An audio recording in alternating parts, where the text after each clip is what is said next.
సహజంగానే ముఖ్యమంత్రి గారు మనలాంటి వాళ్ళు పక్కన ఉండొద్దని కోరుకుంటాడు. ఎందుకు? తీన్మార్ మల్లన్న కాంగ్రెస్ పార్టీలో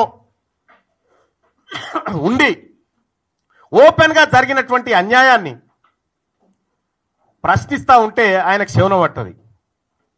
నేనే కదా ఈడబ్ల్యూఎస్ కోటా అన్యాయంగా 6.98% ఉన్నటువంటి వాళ్లకు 10% రిజర్వేషన్ ఇస్తురని నేనే 4 సార్లు రిప్రజెంటేషన్ ఇచ్చిన. మీకు అది తెలియనట్టుగా మీరు యాక్టింగ్ చేసి మీరు ప్రవర్తించేటువంటి తీరు చాలా జుగుప్సాకరంగా ఉంటుంది.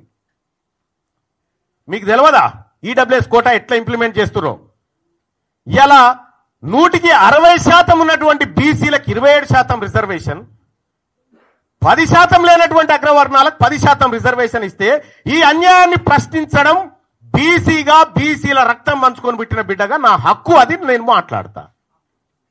ఇలా నీ వర్గాల రక్షణ కోసం నువ్వు సమగ్ర కుటుంబ సర్వే ఏది మొన్న చేసిన సర్వేని అడ్డం పెట్టుకున్నావు కదా, మరి నా వర్గాల హక్కుల కోసం, నా వర్గాల రిజర్వేషన్ల కోసం నేను కూడా మాట్లాడతా కదా. అదే చేసిన నేను. ఇవాళ కాంగ్రెస్ పార్టీని కాపాడాలంటే, కాంగ్రెస్ పార్టీని రక్షించాలంటే ప్రజల్లో క్లారిటీ ఉండాలి.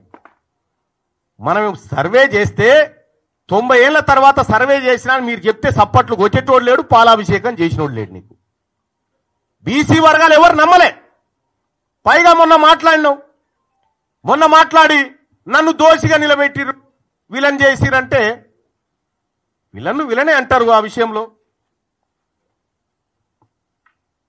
విలనే అంటారు. ఆ విషయంలో మీరు చేసింది పక్కా సమాచారం అయితే, పక్కా సేకరించిన లెక్కలే అయితే ముఖ్యమంత్రి గారు ఆ సర్వేకు మీరు బాధ్యత వహిస్తారా? నాది బాధ్యత, దీని మీద డిబేట్కు నేను రెడీ అంటే ఎక్కడికి రావనో చెప్పు, నేను ఒక్కరిని వస్తా. నీ సర్వే తప్పని నిరూపిస్తా. నేను కూడా సూచనే చేసిన మీకు. ఆ రోజు సరిదిద్దుకునే అవకాశం ఉంది, ప్రయత్నం చేయండి, తప్పు కాదనేటువంటి మాట చెప్పిన. మీరు ఒక తప్పు చేసి ఆ తప్పును కప్పిపుచ్చుకోవడానికి మళ్ళీ తప్పు చేసి, ఆ తప్పును కప్పిపుచ్చుకోవడానికి మళ్ళీ తప్పు చేసి ఇవాళ సమగ్ర కుటుంబ సర్వే ద్వారా, కుల సర్వే ద్వారా ఓసీల పాపులేషన్ పెరుగుతుంది. 2011లో మనమే చేసినాం కదా సెన్సస్. ఆ రోజు తెలంగాణ రాష్ట్రంలో ముస్లింల జనాభా, మొత్తం ముస్లింల జనాభా 44 లక్షలు ఉంటుంది. ఈరోజు అదే 44 లక్షలు ఉంటుంది. ఇది ఎట్లా సాధ్యం? ముస్లింలు ఎవరు పిల్లల్ని కనలేదా? మధ్యలో సమగ్ర కుటుంబ సర్వే వదిలేద్దాం, కేసీఆర్ చేసింది. మన సర్వేలే కంపేర్ చేస్తేనే ఎక్కడ పొంతం లేదు కదా. మరి అటువంటప్పుడు ముఖ్యమంత్రి గారు మీరు బాధ్యతాయుతమైనటువంటి పదవిలో ఉన్నారు. ఈ బీసీలకు న్యాయం జరిగే విషయంలో ఏమైనా పొరపాట్లు జరిగితే మళ్ళీ సరిదిద్దుకోండి అని చెప్పి సూచన చేస్తా ఉన్నాము. మళ్ళీ సరిదిద్దుకుంటే తప్పేమీ కాదు. ఇవాళ తీన్మార్ మల్లన్న సర్వేని వ్యతిరేకించిందంటే నేను ఒకే ఒక్క కారణమని చేరేటప్పుడు కూడా చెప్పినా, మా తలలను లెక్క పెడతా అంటుండు, క్యాస్ట్ సెన్సస్ చేస్తా ఉంటుండు, మాకు 42% రిజర్వేషన్ ఇస్తా అంటుండు రాహుల్ గాంధీ గారు అని చేరినాం. ఆయన ఆలోచన మేరకు, రేవంత్ రెడ్డి గారి పిలుపు మేరకు కాదు కదా నేను చేరింది, ఆయన ఆలోచన మేరకు చేరినాం. అదే నాయకుడు రాహుల్ గాంధీ గారు పార్లమెంట్లో మొన్న మాట్లాడుకుంటూ, ఓ బీసీ నాయకులారా, బీసీ ఎంపీలారా, మీకు అన్యాయం జరుగుతుంటే మీరు మాట్లాడరా అని చెప్పిండు. మరి ఆయన చెప్పిందే నేను చేస్తా ఉన్నా, ఆయన చెప్పిందే నేను చేస్తా ఉన్నా. చేస్తున్నటువంటి సందర్భంలో బీసీ ఉద్యమం బలపడతా ఉంది, బీసీలందరిని ఐక్యం చేస్తా ఉన్నారు. దీన్ని ఎట్లయినా అణచివేయాలనేటువంటి ఒక కార్యక్రమం చేస్తా ఉన్నారు. ఈ చరిత్ర ఇటువంటి ఓళ్ళని కొన్ని వందల మందిని చూసింది ఈ గడ్డ, ఈ నేల. అందరం ఎంతకాలం భూమి మీద బతకడానికి రాలే. ఇవాళ మనం ఒక పని చేస్తే తరతరాలు గుర్తుండాలి. గా బీపీ మండల్ గారు చేసిన పని, గా జయశంకర్ సార్ చేసిన పని, వాళ్ళు చేసిన పని తరతరాలు గుర్తుంటది. ఇప్పుడు మీరు పని చేస్తే మీ మంత్రులకే మీ పేరు యాదకొస్తలేదా? అందుకోసమే ముఖ్యమంత్రి గారు ఇది మిమ్మల్ని పరిపాలన చేయమని అప్పగించినటువంటి సందర్భంలో మీరు తీసుకున్న నిర్ణయం తప్పని చెప్పిన. తీన్మార్ మల్లన్న తగలబెట్టింది కులగణన సర్వే రిపోర్టు తలగబెట్టిన నేను. ఇలా తీన్మార్ మల్లన్న ఏం చేసిండో 2018లో 2011లో రాహుల్ గాంధీ గారు కూడా అదే చేశాడు. Manmohan Singh government UPA 2 government తీసుకొచ్చిన ఆర్డినెన్స్ చింపి చెత్తబుట్టలో బారేసిండు. ఇలా నేను చేసింది గదే.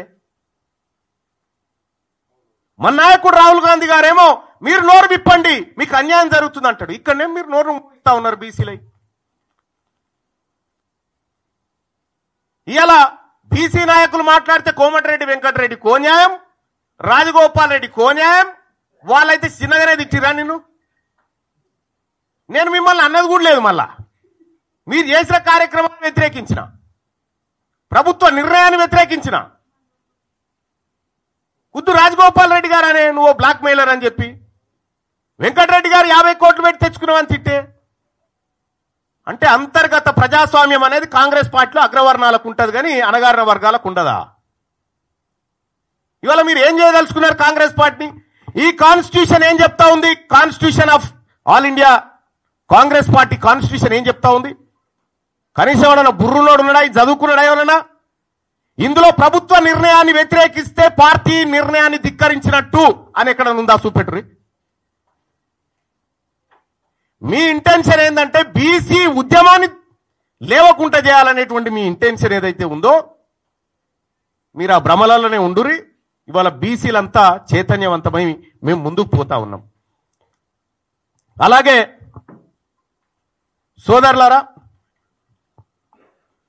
సోదరులారా, తెలంగాణ రాష్ట్రంలో కాంగ్రెస్ పార్టీ ప్రభుత్వం ఏర్పడడానికి తీన్మార్ మల్లన్న ఏం చేసిండో మీ ప్రజలందరికీ తెలుసు.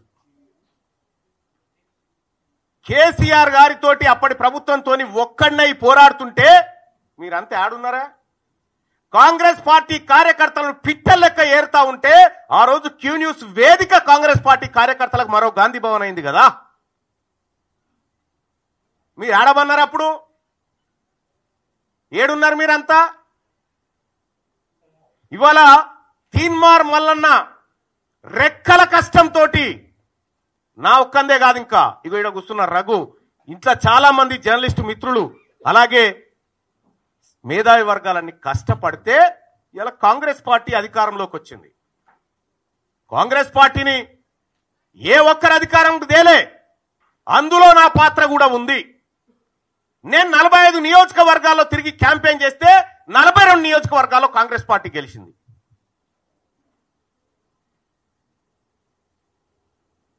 తీన్మార్ మల్లన్న ఏం చేసిన కాంగ్రెస్ పార్టీ కంటే నువ్వు కూర్చున్న కుర్చీ పునాది పడడానికి నేను తీన్మార్ మల్లన్నను కూడా కారణం. మరి మీకు జీర్ణించుకోలేక 2028లో బీసీ ముఖ్యమంత్రి అంటే మీకేమైనా ఇబ్బంది అవుతా ఉందా? మీకు ఇబ్బంది అయితే మేమేం చేయలేం. కానీ మా లక్ష్యం ఒకటే, 2028లో ఖచ్చితంగా తెలంగాణ రాష్ట్రానికి బీసీ ముఖ్యమంత్రి అయ్యి తీర్తాడు. ఇది మా బీసీలుగా మేమందరం చేసుకుంటున్నటువంటి శపథం.